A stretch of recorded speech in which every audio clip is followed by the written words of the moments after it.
Thank you for coming tonight to Understanding Your Electric Bill. Again, tonight, New Canaan Library is happy to welcome Tom Lopez, who is Director of the Office of Education, Outreach, and Enforcement for PURA, which stands for Public Utilities Regulatory Authority. PURA sets and regulates the rates that are charged by our state's investor-owned utilities, chiefly Eversource and United Illuminating. Neither utility actually produces energy. Most of the energy is bought out of state and delivered to us in a fluctuating market amidst complex regulations.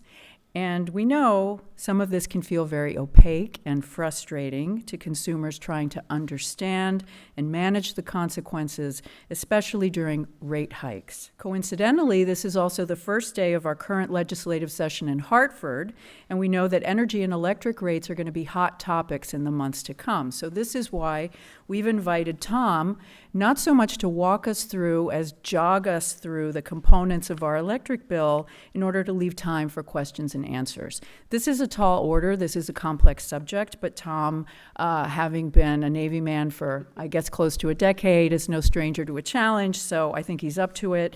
And we're hoping that after he gives us some general information, your specific concerns will help us drill down deeper in greater detail into this topic. So now please join me in welcoming Tom Lopez.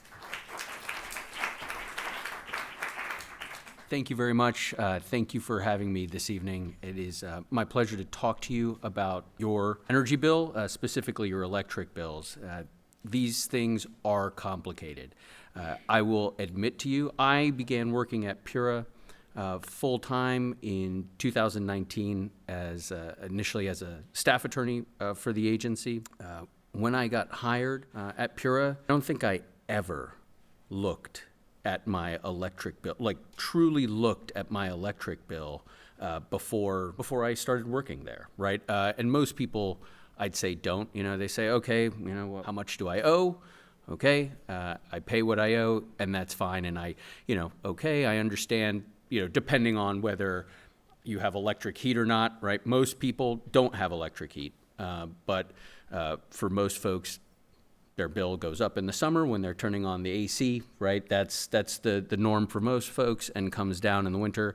It's kind of the opposite for folks who have electric heat. They go up in the winter, much less in the spring and fall. Those are the shoulder months. That's usually when your bills are probably the most manageable. So you heard a little bit about what PURA is. We're a quasi-judicial agency.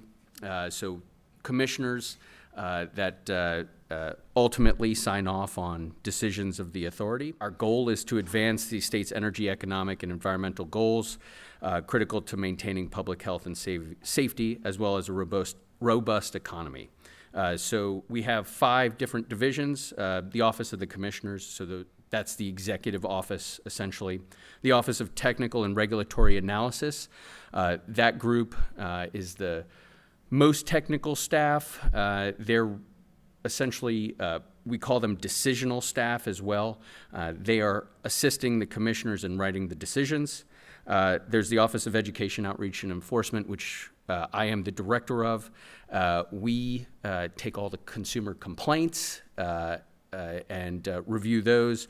We also process licensing applications, not that you need to know much about that, but we also, I have to admit, by trade, I'm an attorney.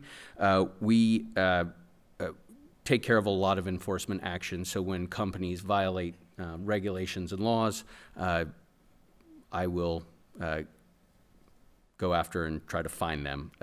And then we also have briefly the Office of Federal, Regional, and Wholesale Affairs, and the Office of Legislative Affairs and Communications. So, PURA, we handle utility rates, okay? We do some telecom regulation, not much. We handle retail electric supplier regulation, so third-party electric suppliers. And I did want to talk about that this evening.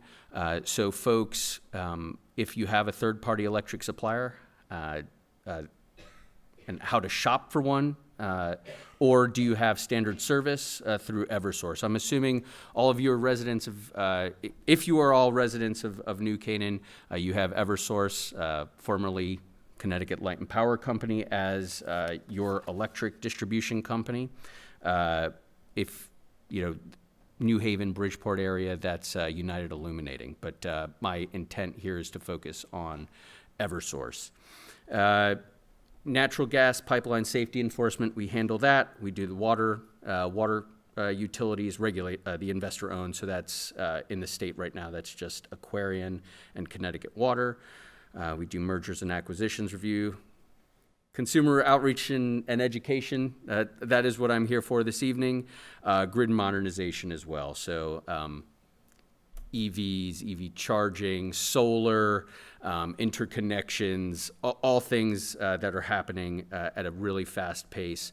The utility industry was pretty stable for 100 years, and there's a lot of change happening in the past decade, and change is only coming faster. So this slide is a little bit busy, but you might recognize this if you're an Eversource customer, and now UI as well, as the second page of your bill. Okay, so about a year ago, PURA directed the EDCs, and when I say EDC, that's the electric distribution company, that's Eversource and UI, to redesign residential electric bills and their websites to assist customers with understanding the amount due, the billing components, and so the reason the bill looks like that was codified in a recent Public Act 23102. So before, people saw two components of their bill. They saw supply and delivery. What you see now are four components. Nothing in there changed. It just, you see a little bit more breakdown of where those charges are. So now it's supply, transmission, local delivery, and public benefits. So supply, that is what I'd call specifically, and this is just a simplification, that's a fuel cost, okay? That is, and you heard Mickey say this earlier. There was deregulation, and we call that back in the late 90s. So prior to 1998, the utility companies, Eversource, and at the time, Connecticut Light and Power, and United Illuminating, owned the power generation units. They owned the power plants. But with deregulation legislation back in the late 90s, they were forced to sell all of the power generation. And so now the EDCs buy, and that's why they're called electric distribution companies. They buy the wholesale fuel supply, right, electricity on the open market.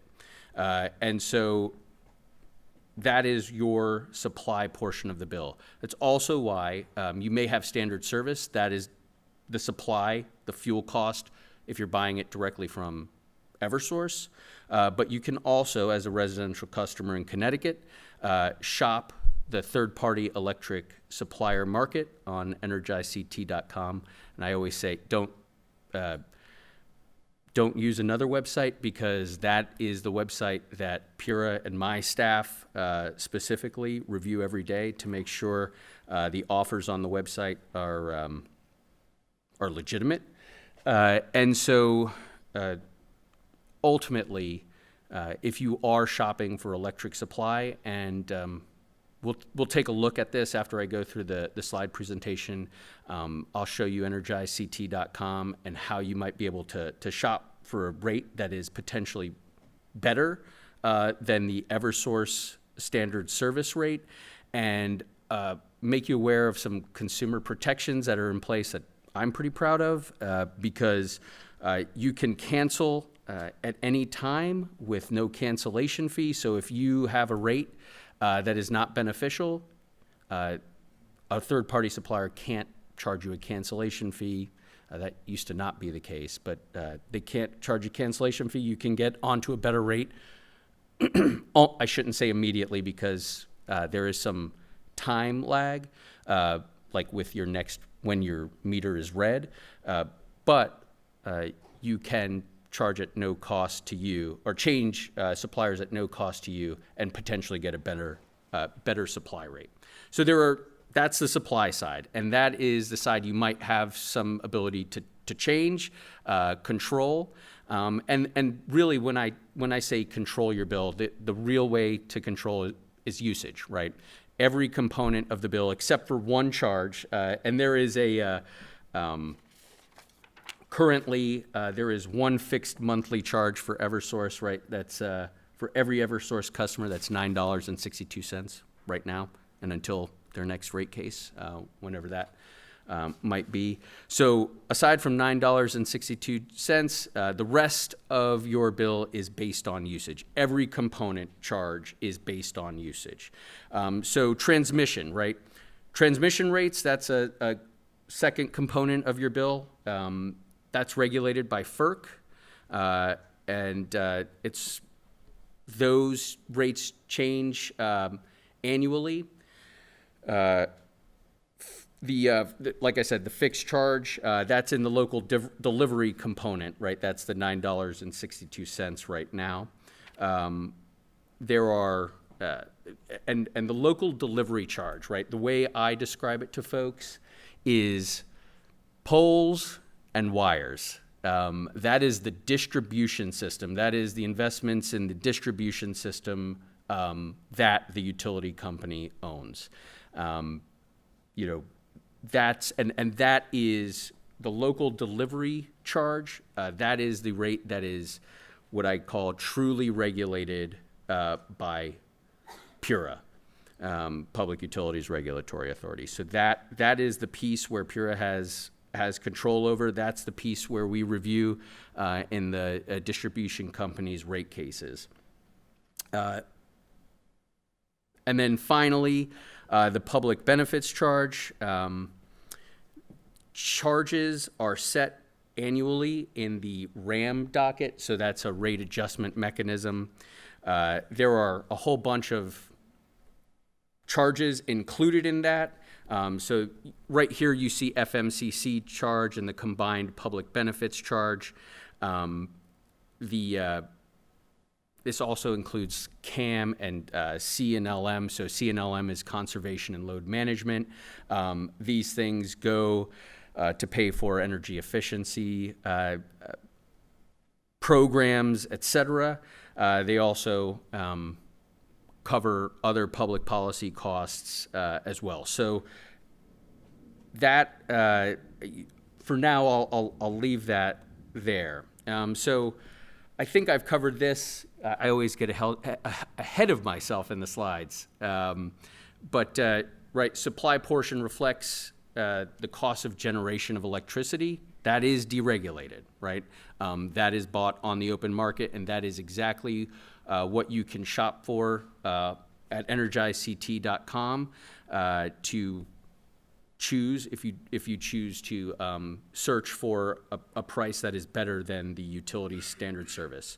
Transmission, that's a price for delivery of electricity over high voltage power lines. So transmission, that's the high voltage, the really big towers that you see. That's not kind of the street to street utility. And that, like I said, is regulated by FERC, the Federal Energy Regulatory Commission. Local delivery, like I said before, that's building, maintaining, operating the distribution grid, the local poles and wires. It's more than just that, but substations, other things like that. And then the public benefits is the costs incurred by the companies in furtherance of grid reliability, affordability, clean energy, and other energy policy directives from the state of Connecticut. I do think I covered most of this, but again, PURA does not regulate the supply portion of the bill, and that supply charge is based on the market price of electricity. I I just want to note as well, if you have standard service, right, that is the supply that you receive directly from the utility company, that changes twice a year. So when the EDC goes to buy electricity on the open market, that's still a highly regulated process. They go out twice a year and they buy the electricity in tranches. I don't want to get into specifics on that, but it's to smooth out the supply rates. Eversource has been pretty good. Last winter was a prime example of when it caused a little bit of rate shock. The supply rate went way up last January 1st, if you probably recall that. But again, that's based on the market price of electricity, and also note that the EDCs do not earn a profit on the standard service. We talked about transmission. I don't think most people have questions about that, but you never know. We do cover it. Electric bill and in the local delivery, again, this is where PURA regulates this. Eversource's last distribution rate case was April of 2018, so they have been out for quite a long time. I anticipate them coming in the next year or so for a rate case. And then the public benefits, right? It collects, like I said before, CNLM, the Conservation and Load Management Fund. The Millstone contract is another piece of that. Renewable programs and low-income loan programs. And again, like every charge on your bill, it is dependent on usage. So I did want to talk about the low-income discount rate. That is a relatively new development in Connecticut. It provides energy assistance to qualifying residential electric customers. The goal is to improve affordability. We were probably the low income discount rate went into effect last year, about 1 year ago, and prior to that, I think we were the only state in New England that did not have a low income discount rate.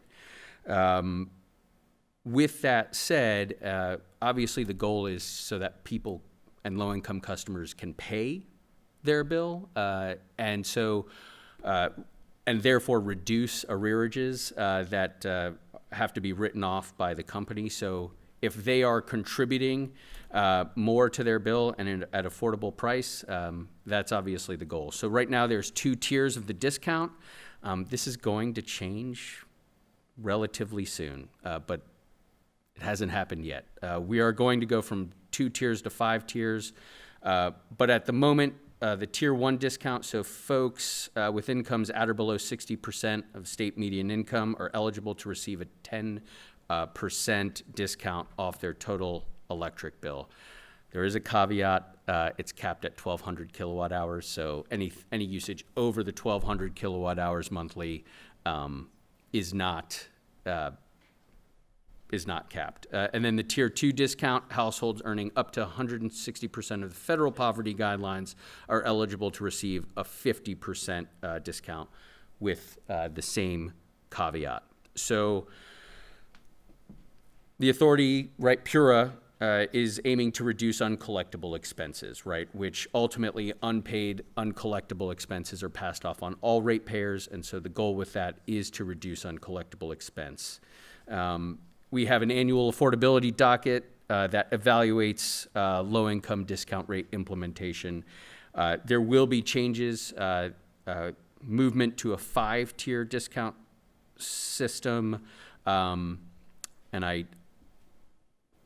from my recollection, when that happens, there will be a 5%, a 15%, a 5% discount, a 15% discount, 30%, 40%, and 50%.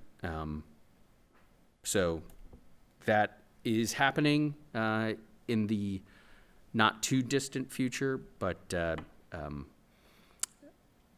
that will get looked at every year in an annual energy affordability docket. So how to engage with us. You can always provide comment during a public hearing. So this, anything going on, folks can intervene in docketed matters.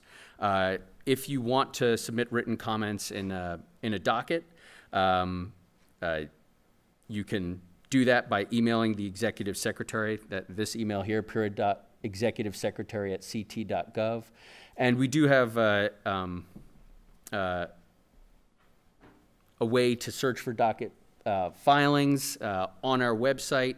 And you can also, I believe it might be on the next slide or two, but folks with questions reach out to my office at pura.information@ct.gov as well. This shows you some of what our website looks like. You can look at the calendar of events. You can sign up for PURA's email notification system. You can see at the bottom, that's right on our website.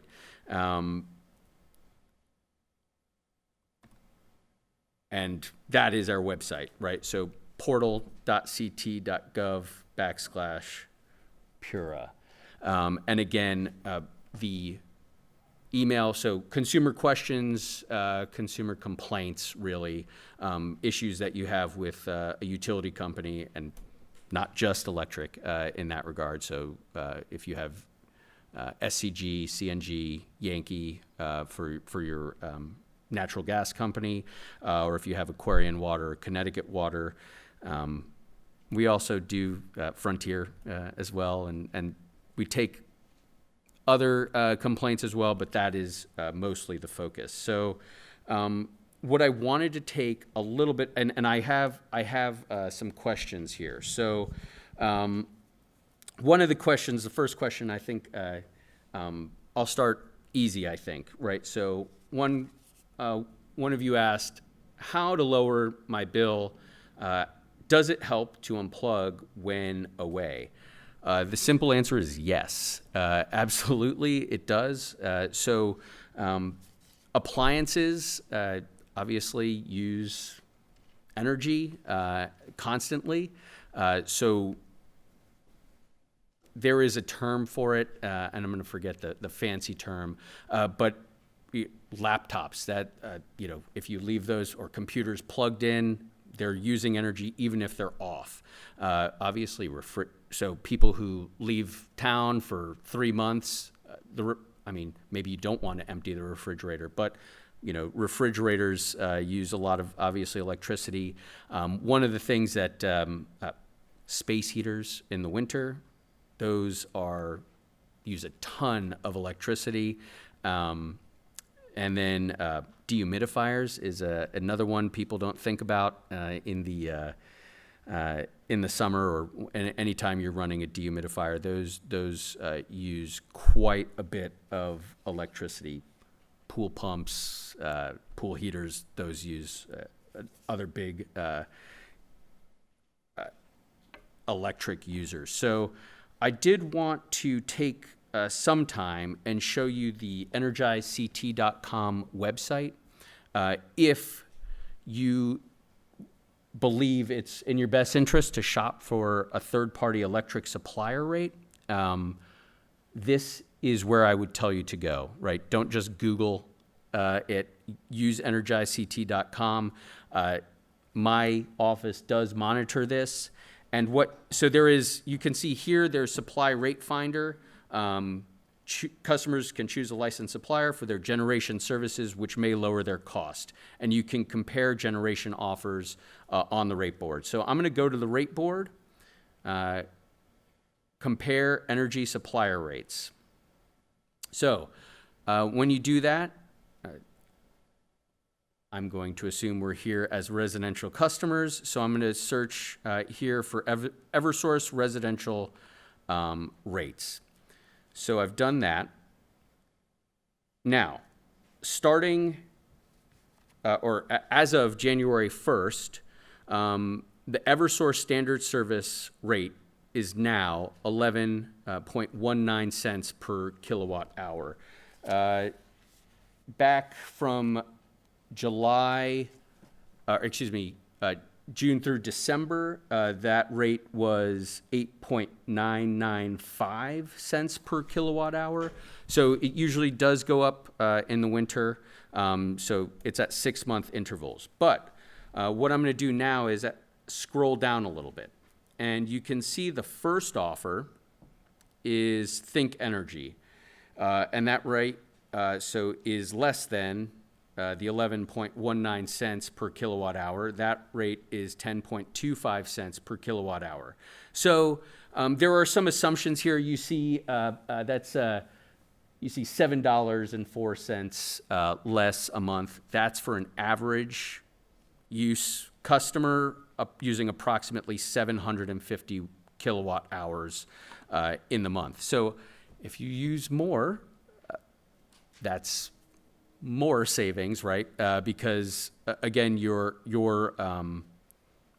all your rates are based on usage, right? So this next offer is direct, 10.29 cents.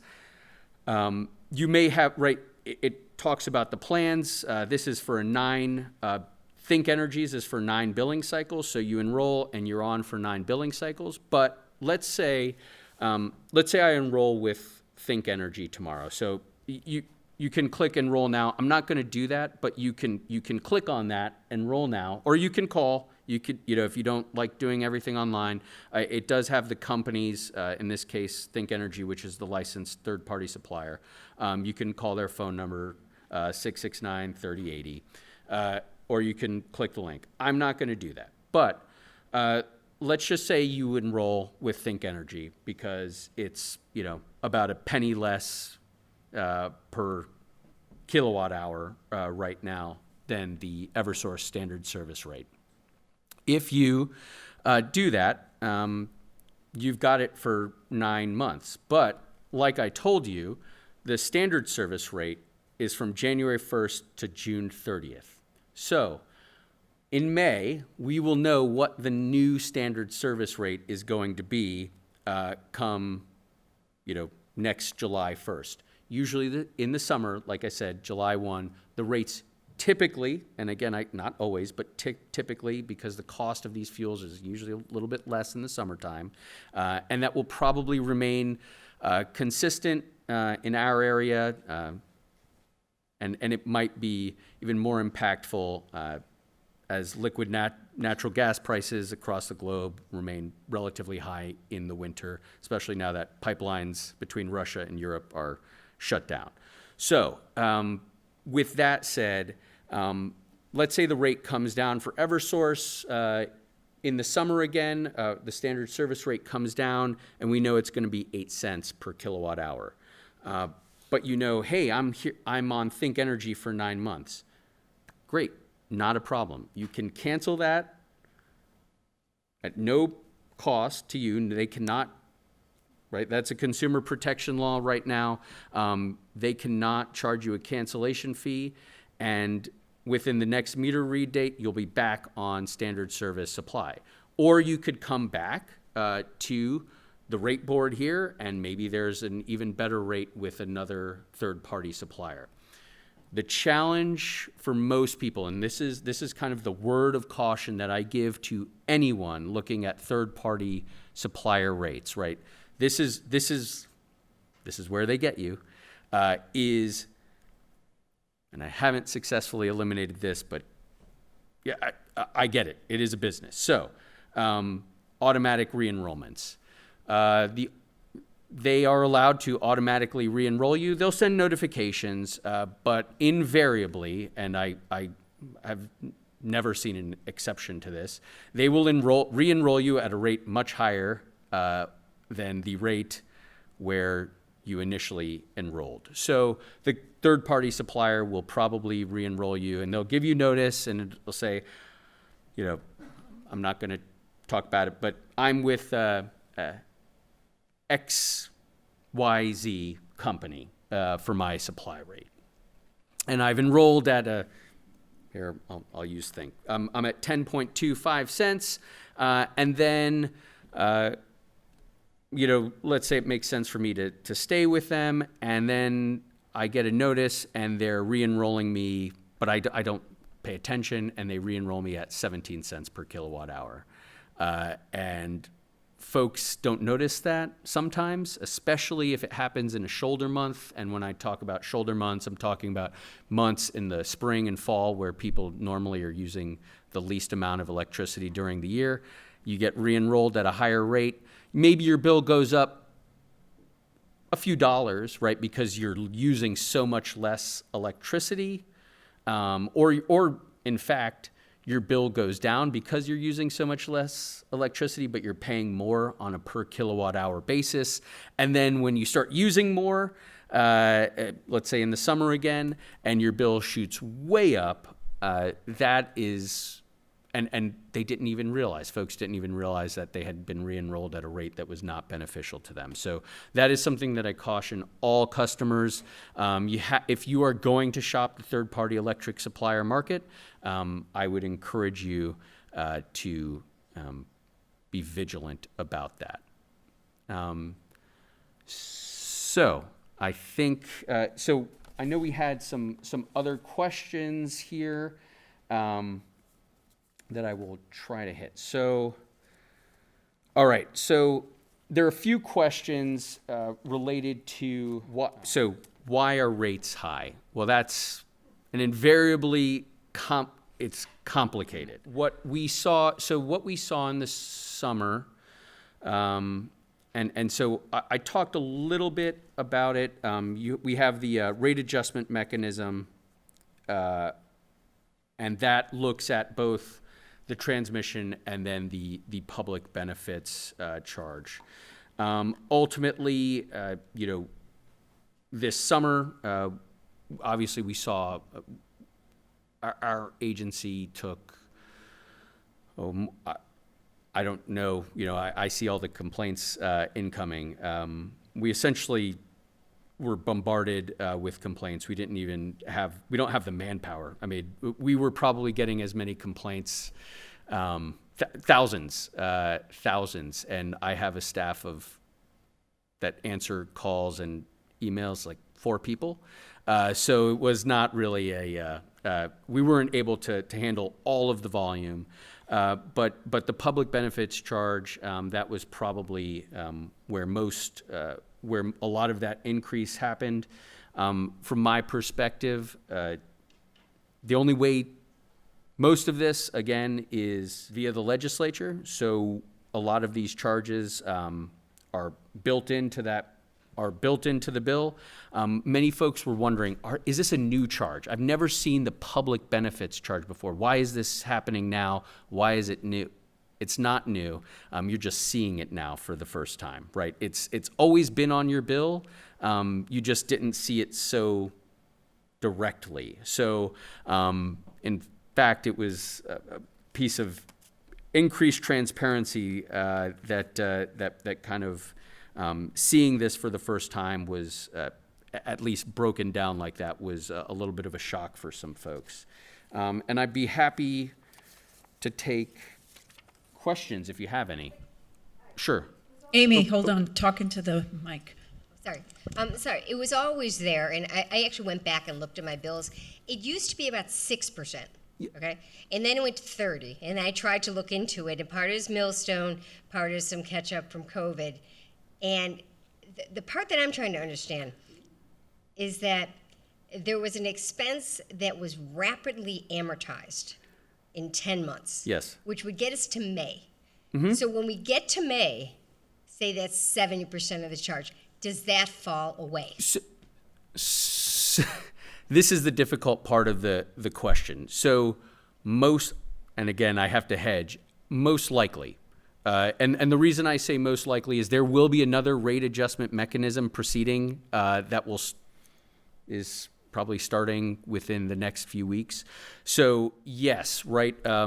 Last May, the decision came out, and so that was yes, and that's when, and that's right. Yes, so yes, right, and so that's correct. And so normally, right, this is the challenge, and unfortunately, it was kind of a series of unfortunate events, if you will, right? So that public benefits charge increase happened, and it happened in July, and so it happened at the point in time when most people's bills go up significantly, July, right? Because it's July and August are usually the hottest months of the year, and people are turning on their AC. I mean, I brought my own bill as an example, and I can look at in October I used May I used 762 kilowatt hours. For context, I have a family of 5. The washing machine is running all the time. I have AC. It's about just under 3,000 square feet. So okay, I've got some space. I don't have a pool or anything, but okay, 762 kilowatt hours in May. And then in July and August, I was about 1,634 kilowatt hours, and in August, 1,605, right? And so that public benefits increase, you're right. Most people's public benefits charge as a percentage of their total bill was approximately, it's usually a little bit, it's 10% and under. And based on that RAM decision on how they were going to recover costs. And again, obviously, Eversource came in for that because they were like, hey, we need to collect on Eversource and UI. This wasn't just in Eversource's service territory. It happened in UI as well. And so the decision was made to do this quickly, get the company's recovery quickly, and then it will fall off your bill, but there will be a whole new rate review that's going to start now for, right, they're going to look at hey, was there under collection? Was there over collection? So the likely, it will change, I would imagine, and I think it will come down. But again, I can't say that it absolutely will. So that I can't speak to. I'm not a commissioner. I'm not, in fact, even part of the decisional staff of the agency. But what I can tell you is I think that's unlikely. I think it will come back down if things follow the normal trend. I think the percentage of, right, so like I said, right, I'm looking at my October bill, 28% of my bill was supply, 12% was transmission, 31% was local delivery, and 30% was a piece of the public benefits.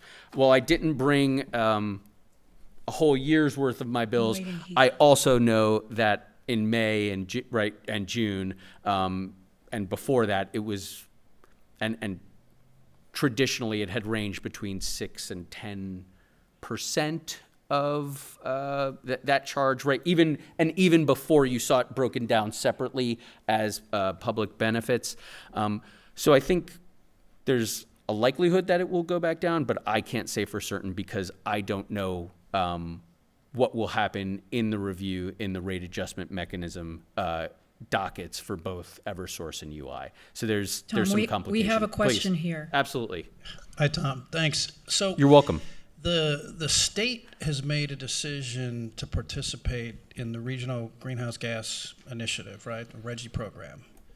And that program, of course, charges for carbon.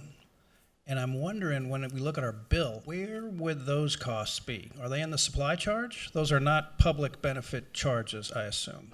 So this Open up a can of worms here, but So I think, right, we have, so most states, I think, in New England have renewable portfolio standards as mandated by the General Assembly.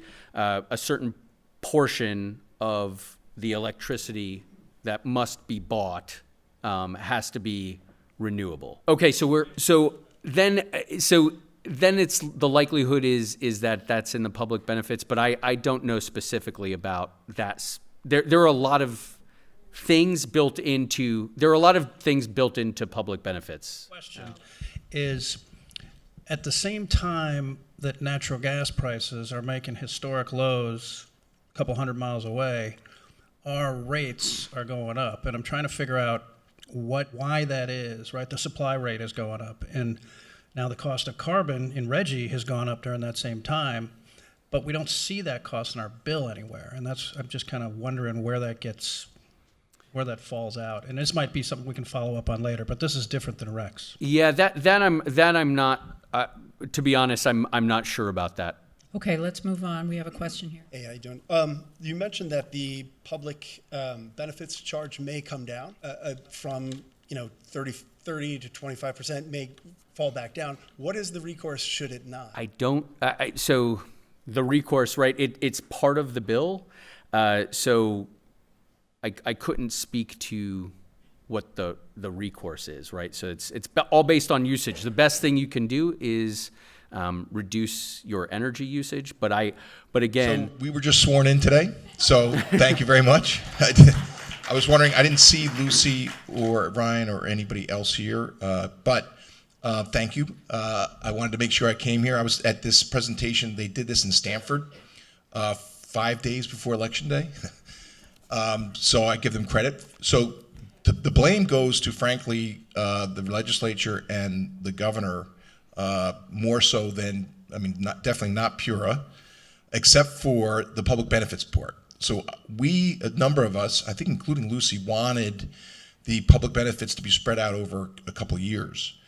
And they said, no, we're going to do it immediately. So I know Tom can't answer this, but I can tell you the governor spoke about it today in the opening ceremony today, that the plan on energy and to lower the public benefits component, so to make sure that does not stay at 30%. The goal is to bring that down to where it traditionally has been. Your recourse, to your question, is to meet your legislators and make sure that's a priority of ours this session, as many of us campaigned on, including all of us that won, both Republicans and Democrats. It's a bipartisan issue, and that's basically been, to Tom's point, the number one complaint after COVID was this energy cost. So the governor laid out a very good plan that frankly, a number of us, including Republicans and Democrats, Dave Arconti is now a commissioner for PURA. He was in the legislature. He and I are both pro-nuke. And the governor talked about it today, about we're allowed to expand Millstone. And Millstone is part of the reason why the bill spiked. But if Millstone wasn't there, it would be a disaster. Okay, because we get roughly 40 to 50% of our energy from Millstone. So there was a spike because of Millstone, but I believe it'll come back down. Natural gas is going to come back to historic lows. So the public benefits will go down. 99% sure it will. The governor's on board with it. The entire legislature is on board with it. So if it doesn't, your recourse is the legislature. And make sure when you go to, my wife is rabid about going onto this webpage. Yep.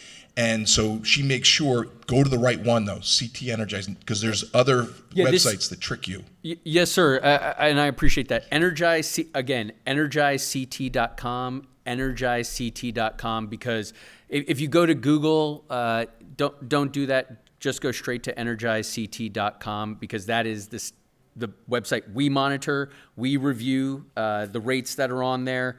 And those are the licensed electric suppliers. So if they're doing something wrong, you can even let my office know, and we can go after them potentially. And by the way, if you want to reach out to legislators on Monday, February 10th, they'll be here.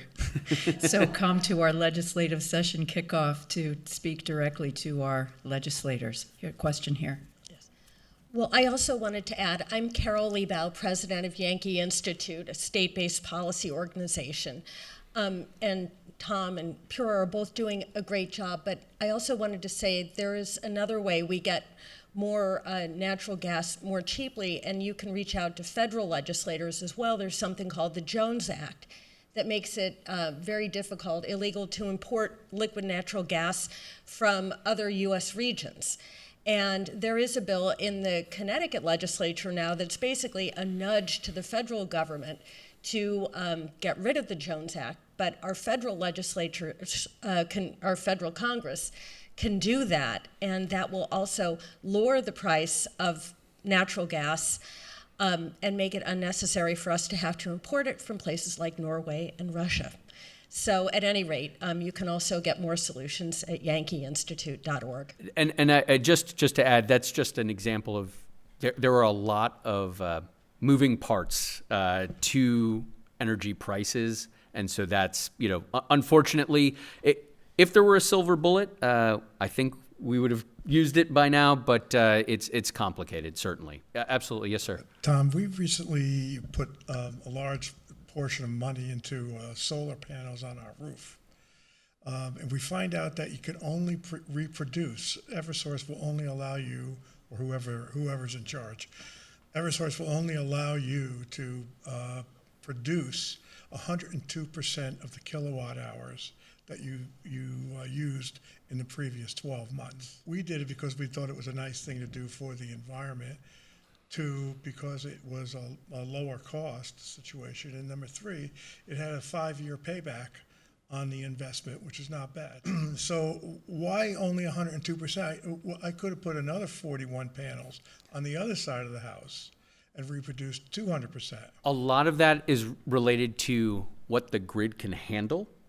So again, especially for residential customers, you get 100%, and it's basically you're trying to size for your own usage. And a lot of that is based on, and my understanding is the reason for that is you are now an energy producer. You are your own, in some ways, power plant. So when you are, right, so let's say, and just to try to explain some of the reasoning behind that is, okay, you're producing and you go away on vacation, and in July, let's say, I'll just give an easy example. And in July, we have a perfectly sunny month, no rain, but your home is turned off. You're not using any electricity in your own home, and that energy and that interconnection is flowing back into the grid. And so ultimately, based on substations and the power flow,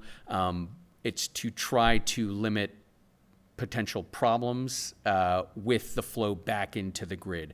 So that is why, especially for residential customers, you see the sizing limit at essentially what you could fully use. So it's a lot based on safety, a lot based on what the grid itself can actually handle, and that's the reasoning behind that. Okay. I hope that helps. So that's a hard question to answer. Ultimately, again, but this is changing at a really fast pace. So what I could see, and again, I don't really know where it's going to go, and I think the policymakers will be highly involved in this. But I could see, maybe you don't get the same rate as purchase, right? You might have to sell back the energy at a wholesale rate as opposed to a residential rate. So you're selling now as a wholesaler, but maybe now you can produce more energy based on, but again, that's going to take time, and that's going to take infrastructure upgrades to the grid, which will obviously, that costs money. But again, after upgrades, maybe that's, again, this is me prognosticating. I really don't know what will happen, but I think what could happen is yes, you might be allowed to produce more energy, but you might not be able to sell it back at that full residential rate. You might have to sell it as like you are a power producer. Okay, we have a question here. Okay, I do, and I have to start off with, I heat my home with electricity. Okay. Which makes, when I see this public benefits tax, Yes. I feel it's almost a confiscatory tax, because as you explained, it encompasses many things, but I feel that it's not necessarily things that the normal homeowner really appreciates. And I know I look at this tax and I think 30% of my bill is on a tax. I just think that's, when I look at that, to me, it's ridiculous. I absolutely hear you. I understand that concern, and I think that's why the legislature is taking that up, because it's certainly higher than it has been in the past, and so I personally appreciate that concern, and yes, absolutely, I hear you on that. Absolutely, thank you. Yes, ma'am. So related to the renewable energies topic, Our neighboring state of Massachusetts now uses 20% renewable energy for its total energy usage. Are you familiar with that? Do you have contact with the officials in Massachusetts? So I'm familiar with some of the things in Massachusetts, but I'm not sure specifically what you're referring to. And so I have a sister who lives north of Boston, so we trade information on electricity bills and whatnot. One of the things that the city of Boston and the suburbs are doing is they are replacing old, potentially dangerous natural gas lines with geothermal. And the company that's building it out is none other than our utility, Eversource. And supposedly Eversource really likes these kind of projects because that's where they make their money. It's in development of the grid. So I'd like to ask you, Tom, and I'd like to ask our representative, Tom, are you in discussions or do you have plans in this legislative session to develop our grid and improve our grid? My understanding, and it may be not correct at all, is that we have one of the oldest and least efficient grids around. Is that correct, or do we have a good modern grid? Well, so what I can tell you specifically is one of the many initiatives is modern grid initiative, right? So that is probably been, that has been actually the focus of PURA since 2017. So renewable modern grid and updating that grid, right? So that is probably one of the priorities of, not probably, it is the priority of the Public Utilities Regulatory Authority. What I can tell you, though, is that there are many ways to go about doing that. Obviously, that's infrastructure and investment, and you do see some of that in the public benefits. So that is, right, so that's part of it, right? So I can't speak specific. I know you mentioned the geothermal project in Massachusetts. I read that with interest, but I am unaware of any specific plans related to that in Connecticut. I'm just unaware, but I have read about that with great interest. We have a question back here. Not going to pretend I know what I'm talking about. It looks like one of the components that goes into the public benefit charge that's really volatile is the federally mandated congestion charge. The FMCC? Yes, and that's something that PURA estimates. So what actually is that, and how do you estimate it, and how smoothed out? So that could probably take a dissertation. Basically in the rate adjustment mechanism docketed proceeding, and there are a lot of things that go into that component. So I will not do it justice trying to explain it here. But if you reach, so I would actually recommend, if you have very specific rate component questions, I would tell you to email my office, pura.information@ct.gov. We worked on a lot of this over the summer. Folks had a lot of questions about public benefits and reached out to us. And so it's pretty complex, so me trying to explain it here will not do that or give it justice. So if you have specific rate component questions, I'd encourage you to reach out to our office. So that's a challenge, right? Because we are also relying on the numbers that the EDCs are submitting to us. And so the goal is to smooth these things out as much as possible.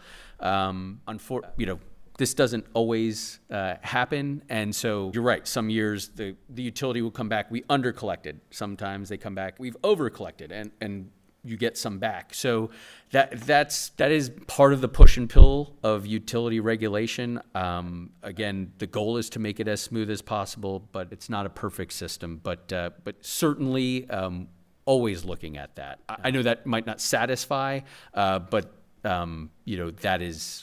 that is the nature of utility regulation, and we're always trying to smooth that out. So we're at time now, but I encourage you to stick around and maybe approach both Toms, Tom Lopez of PURA and also Representative Tom O'Day of the Connecticut General Assembly.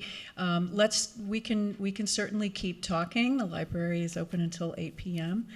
So as long as people want to chat. We're here for you. Thank you so much, Tom Lopez, for coming from far away. We Thank you. appreciate it. Thank you.